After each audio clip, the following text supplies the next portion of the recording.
টাকা আসে ব্রেন দিয়ে, শুধু পরিশ্রমে নয়। যেখানে সবাই খেটে খাওয়া মানে টাকা ভাবত, সেখানে এই লোকটা মাথা খাটিয়ে ব্যবসা করলো। আর এখন সে মাসে 20 লাখ টাকার বেশি আয়। আজকের যে গল্পটা বলবো, তিনি কোনো নামকরা বিশ্ববিদ্যালয়ে পড়েন, এমনকি শহরের বাসিন্দাও না। তবুও শুধুমাত্র ব্রেন খাটিয়ে এমন এক ব্যবসা দাঁড় করিয়েছেন, যেটা এখন তরুণদের জন্য উদাহরণ হয়ে গেছে। অনেকেই ভাবে টাকা ছাড়া ব্যবসা হয় না, কিন্তু তিনি প্রমাণ করেছেন টাকাই সব না। এই ব্যবসার শুরু হয়েছিল মাত্র একটা পুরাতন ল্যাপটপ আর ইউটিউব দেখে শেখা স্কিল দিয়ে।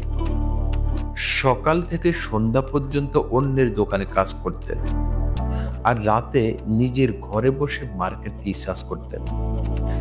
বন্ধুরা বলতো, এত পড়াশোনা করে শেষে এই কি করবি?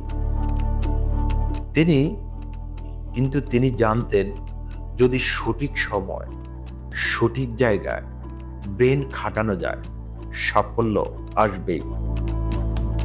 একদিন হঠাৎ একটা আইডিয়া মাথায় এলো।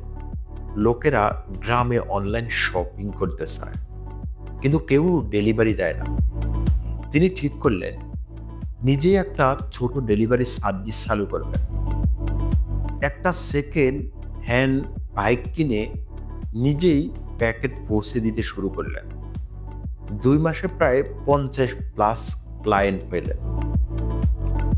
মাত্র 1 বছরে তার ডেলিভারি কোম্পানি কাজ করছে প্রায় 20 জন ডেলিভারি ম্যান।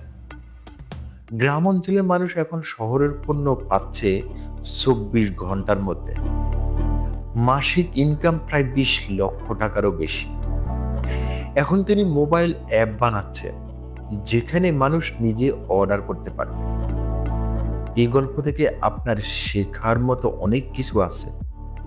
যারা ভাবে টাকা না থাকলে কিছুই হয় না, তাদের জন্য একটা জবাব: আপনি যদি নিজের মাথা খাটান, মার্কেট বুঝেন, মানুষের প্রবলেম সলভ করতে পারেন, তাহলে বিজনেস শুরু করতে পারবেন।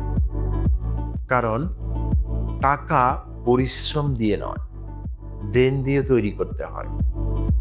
ভিডিওটি ভালো লাগলে লাইক করে দিন। এমন আরো রিয়েল বিজনেস গল্প পেতে এখনই সাবস্ক্রাইব করে রাখুন।